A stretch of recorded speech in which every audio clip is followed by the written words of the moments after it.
Social മീഡിയയിലെ കണ്ടന്റിന് വേണ്ടിയിട്ട് കലാപം ഉണ്ടാക്കാൻ ആഗ്രഹിക്കുന്ന ആൾക്കാരെ ആരെങ്കിലും നിങ്ങൾ കണ്ടിട്ടുണ്ടോ? ഇത് എന്നെ ഉദ്ദേശാണ്, എന്നെ തന്നെ ഉദ്ദേശാണ്, എന്നെ മാത്രം ഉദ്ദേശാണ്. റീച്ചിന് വേണ്ടിയിട്ട് ഈ നാട്ടിൽ മതവർഗീയ ലഹള സൃഷ്ടിക്കാൻ ശ്രമിച്ച രണ്ട് ചെറുപ്പക്കാരെ കുറിച്ച് സംസാരിക്കാനാണ് ഞാനിപ്പോൾ ഈ വീഡിയോ ചെയ്തത്. ഞാൻ ജോലി രാജിവെച്ചെന്ന് പറഞ്ഞേക്ക്. ഇതാ എന്റെ രാജ്യഭാഷ. പാലസ്തീനെ അനുകൂലിച്ചുകൊണ്ട് നിഷാൻ എന്ന് പറയുന്ന ഒരു ചെറുപ്പക്കാരൻ എന്റെ കുടുംബത്തെയും എന്റെ കുട്ടികളെയും ആക്ഷേപിച്ചും കൊണ്ടൊരു വീഡിയോ ആദ്യം ചെയ്യുകയാണ്. എനിക്കെതിരെ സംസാരിച്ചുകൊണ്ട് നീ ഉണ്ടാക്കിയെടുക്കുന്ന കണ്ടന്റിന്റെ റീച്ച്, അതാണ് നിന്റെ ലക്ഷ്യം. പോയാലോ? വേണ്ടല്ലേ? സോഷ്യൽ മീഡിയയിൽ ഇവന് വർദ്ധിക്കുന്ന ഇവന്റെ ഫോളോവേഴ്സ്, ഇവൻ ഇതിനകത്തെല്ലാം ഹരം കൊണ്ട് ഈ വിഷയത്തെ മുതലെടുക്കാൻ വേണ്ടി ചെറുപ്പക്കാരൻ നോക്കി. വിവരം കേട്ടോമാർ നിഷാൻ എന്ന് പറയുന്ന ചെറുപ്പക്കാരെ തൊട്ടിട്ടുണ്ടെന്നുണ്ടെങ്കിൽ മലപ്പുറം ഇളകും.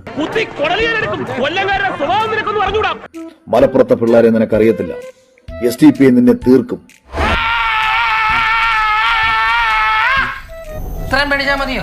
രണ്ടുപേർ ഈ ചെറുപ്പക്കാരന്റെ വാഹനം അടിച്ചു തകർത്തു. ഇവൻ കരഞ്ഞു വിളിച്ചുകൊണ്ട് ഇവന്റെ കുടുംബത്തിൽ ഇവന്റെ ഉമ്മ ഉൾപ്പെടെയുള്ള ആൾക്കാരെ ഇരുത്തിക്കൊണ്ട് ഇവൻ കരഞ്ഞു വിളിച്ചുകൊണ്ട് വീഡിയോ ചെയ്യുകയാണ്. അതൊക്കെ ഗോപാലകൃഷ്ണൻ ഒരു നമ്പർ അല്ലേ?